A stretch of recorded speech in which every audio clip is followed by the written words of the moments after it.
ٹھیک ہے، وہ آپ کو وہ پلیٹ فارم، وہ ماحول، وہ جو ایک سوسائٹی کے اندر جو ایک چیزیں چاہیے ہوتی ہیں وہی آپ کو مہیا نہیں کرتے ہیں، تو ایک عام آدمی سے آپ کیسے یہ ایکسپیکٹ کر سکتے ہیں کہ وہ اپنے تئیں ایماندار ہوگا لیکن اس کے سر کے اوپر جو بادشاہ بیٹھا ہوگا وہ اپنے لیے یا اپنے ارد گرد کے لوگوں کے لیے وہ ایک وہی ماحول دیتا رہے گا کہ جس کے اندر کرپشن جو ہے وہ بوسٹ اپ ہوتی ہو؟ نقوی صاحب، ہم ایک ایسے سماج میں رہتے ہیں کہ آپ ابھی 8 فروری کا بار بار ذکر کر رہے ہیں کہ یہاں پہ جو ہمارے پارلیمنٹیرین تھے، جو ہمارے ایم پی اور ایم این ایز کے الیکشن ہوئے، اس میں امیدواروں کی تعداد شاید ہزاروں میں تھی، 1000 سے تو زیادہ ہی تھے۔ ان میں سے ہارنے والوں میں نے جو بندے ہارے ہیں، صرف 2 بندوں نے یہ کہا ہے کہ میں ہار گیا ہوں، شکست تسلیم کرتا ہوں، باقی ہر ہارنے والا کہتا ہے دھاندلی ہوگی۔ ایک بندے نے مثال کے طور پہ آپ نے ووٹ لیے 1.5 لاکھ اور میرے ووٹ ہوئے 1300، اور میں بھی کہتا ہوں جو آپ نے دھاندلی کی ہے۔ جہاں لاکھوں کا ڈفرینس آ گیا، ہم جیتنے والے کو مبارکباد دینے کا حوصلہ نہیں رکھتے۔ کیا اس قوم کو ابھی تربیت یافتہ ہونے میں، میچور ہونے میں اور ایک مہذب قوم بننے میں کتنا مزید وقت درکار ہوگا؟ ملک صاحب، بدقسمتی سے ہمارا یہ المیہ ہے کہ بینگ اے نیشن ہم دن بدن پستی کا شکار ہوتے جا رہے ہیں۔ آپ نے بڑی اہم بات کی ہے کہ ہمارے اندر حوصلہ، ہمارے اندر اب ہم عدم برداشت بڑھتی سے بڑھتی جا رہی ہے۔ مطلب ایک مہذب سوسائٹی کی جو ریکوائرمنٹس ہوتی ہیں اس طرف ہم جا ہی نہیں رہے۔ میں پھر وہی بات کروں گا کہ جب تک گراس روٹ لیول سے آپ، جب بچوں کا اسکول کا جو ٹائم ہوتا ہے یا جو کالج کا ٹائم ہوتا ہے جہاں پہ آپ نے تربیت کرنی ہوتی ہے، اس ماحول کو جب تک آپ نہیں بدلیں گے، جب تک یہاں پہ بات پھر وہی آ جاتی ہے کہ جس کی جو ڈومین ہے اس ڈومین کے اندر رہ کر جب تک کام نہیں کیا جائے گا اور گراس روٹ لیول سے آپ پولیٹیکل ورکر تیار نہیں کریں گے، سوسائٹی کی تربیت نہیں کریں گے، آپ جب تک یہ نہیں بتائیں گے کہ سوسائٹی جو مہذب سوسائٹیز ہوتی ہیں یا جو تہذیب یافتہ قومیں ہوتی ہیں ان کا طریقہ کار کیا ہوتا ہے اور وہ کیسے ملک و قوم کے لیے کام کرتی ہیں، تب تک یہاں پہ آپ اگر کوئی ایسٹیمیٹ لگانا چاہیں کہ ہمیں مزید 10 سال چاہیے یا 20 سال چاہیے یا 50 سال چاہیے، ایسا نہیں ہوگا۔ تو یہاں پہ جھوٹ کا، یعنی جھوٹ بولنے پہ تو کوئی پابندی نہیں ہے، نہ ہی کوئی سزا ہے۔ آپ دیکھیں کہ جیل میں بیٹھا ہوا ایک آدمی یہ کہتا ہے کہ میں نے جو سیٹیں جیتی ہیں ان کی تعداد ہے 190 سیٹیں میں نے جیت لی ہیں، اور جو حکومت میں بیٹھی پارٹیاں انہوں نے تو صرف 13 سیٹیں جیتی تھیں۔ اب اس حد تک بھی کیا دھاندلی ہو سکتی ہے کہ ایک آدمی جس نے الیکشن بھی نہیں لڑا وہ کہتا میں جیت گیا ہوں، اور باقی جو ہیں وہ تو 13 جیتے تھے صرف۔ اور ہمارا میڈیا ان چیزوں کو بغیر تحقیق کے، بغیر کسی ثبوت کے ان باتوں کو رپورٹ بھی کرتا ہے۔ آپ کیا سمجھتے ہیں، یہ ہمارے لیے جگ آسائی نہیں ہے؟ ملک صاحب، بالکل ہمارے لیے جگ آسائی ہے۔ دوسرا، آپ نے جو بات کہی ہے کہ اس حد تک دھاندلی، جب آپ جھوٹ بولتے ہیں تو اس کی حد نہیں ہوتی ہے، جب آپ نے دھاندلی کرنی ہے تو اس کی حد نہیں ہوتی ہے، ٹھیک ہے۔ آپ نے جب سیدھے راستے کے اوپر چلنا ہے تو وہاں پہ تو آپ نے لمیٹیشنز کے اندر رہنا ہے، لیکن جب آپ نے غلط راستے کا انتخاب کرنا ہے تو وہاں پہ لمیٹیشن نہیں ہے، ٹھیک ہے۔ آپ نے ایک جھوٹ بولا یا 1000 جھوٹ بولا، جب آپ جھوٹے ہو گئے ہیں تو پھر کیا ضرورت ہے آپ کو کہ میں بھائی ایک جھوٹ بولوں یا اس میں 10 کا اضافہ ہو گیا تو کیا فرق پڑتا ہے؟ کوئی فرق نہیں پڑتا ہے۔ رہی بات میڈیا کی، تو میرے خیال میں اس قوم کو اس نہج تک پہنچانے میں یا جو ہمارے حالات بنے ہوئے ہیں اس میں میڈیا کا بہت زیادہ کردار ہے، جی ٹھیک۔ آپ نے ایک تجزیہ کار کے طور پہ عمران خان کا دور حکومت بھی دیکھا، ان کے جو 3.5-4 سال کی حکومت تھی، اور کے پی کے میں جو ان کی 15 سال کی حکومت ہے لگ بھگ، ان سارے یہ جو ان کا ٹینیور رہا، یہ جو ان کا حکمرانی کا دور رہا، کیا عوامی فلاح کا بھی کوئی کام ہوا؟ عوام کو کوئی ریلیف ملا؟ لوگوں نے سکھ کا سانس لیا؟ میرے خیال میں ملک صاحب، عمران خان صاحب کا جو ایک کرزما تھا یا لوگوں کی جو ایکسپیکٹیشن تھی، عمران خان صاحب وہ پورا نہیں کر سکے۔ جب ان کو اقتدار ملا، بالخصوص جب وہ وزیر اعظم بنے، وہ اس کو ڈیلیور نہیں کر سکے۔ شاید اس کی ایک بڑی وجہ یہ بھی تھی کہ عمران خان صاحب جس راستے سے آئے تھے اس راستے سے آپ آ کر یہاں پہ ڈیلیور نہیں کر سکتے ہیں، یہ صاف اور مطلب واضح بات ہے۔ دوسری بات یہ ہے کہ جہاں تک میں سمجھتا ہوں وہ یہ ہے کہ اگر عمران خان صاحب اپنا ٹائم، جو ان کا ٹائم فریم تھا، جو ان کے 5 سال تھے، وہ اگر پورا کر جاتے تو عمران خان صاحب سیاسی طور کے اوپر ڈیڈ ہو چکے تھے۔ عمران خان صاحب کو دوبارہ سیاسی زندگی دی ہے تو یہ جو اس وقت کی موجودہ حکومت ہے، یہ جو جماعتیں ہیں، انہوں نے خود سیاسی زندگی دی ہے، ٹھیک ہے، اب اسی کو لے کے چل رہے ہیں۔ پاکستان میں سر نفرت کا، یعنی اس حد تک نفرت پہنچ گئی ہے کہ کیا ہمارا واحد بیانیہ یہی ہے کہ ہم اپنی اسٹیبلشمنٹ کو گالیاں دیں؟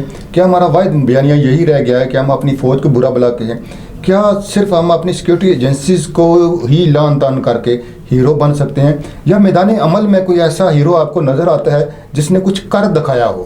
خان صاحب نے کیا کیا, نواز شریف صاحب نے کیا کیا, زرداری صاحب نے کیا کیا, باقی جو ہمارے ڈکٹیٹر آئے ان کا تو ویسے ہمارے حکمرانوں کو میں تو کہتا ہوں ان کا نام ہی نہیں ہونا چاہیے ہمارے بیان اقتدار میں. جو ڈکٹیٹر 3-4 تھے, یہ جو جمہوریت کے چیمپئن ہیں 2-4 بنے ہوئے, ان کے پاس کارکردگی بھی ہے یا صرف گالم گلوچ ہی ان کا واحد ہتھیار ہے؟ ملک صاحب دیکھیں, یہ جو جنگ ہے یہ ہے پاپولزم ورسز اسٹیٹ نیریٹو. آپ نے USA کا الیکشن دیکھا, ساری اسٹیبلشمنٹ ایک طرف تھی, لیکن ڈونلڈ ٹرمپ وہاں پہ پریزیڈنٹ جو ہے وہ الیکٹ ہوئے.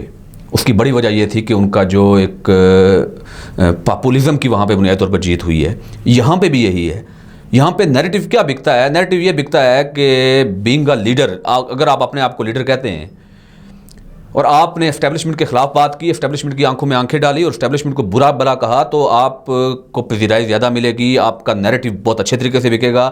آپ نے میاں نواز شریف صاحب کا دیکھا کہ جب وہ لنڈن میں تھے, وہاں سے جب وہ اینٹی اسٹیبلشمنٹ بات کرتے تھے یا للکار کے جب وہ مطلب اداروں کے خلاف بات کرتے تھے, بڑی پذیرائی مل رہی تھی ان کو.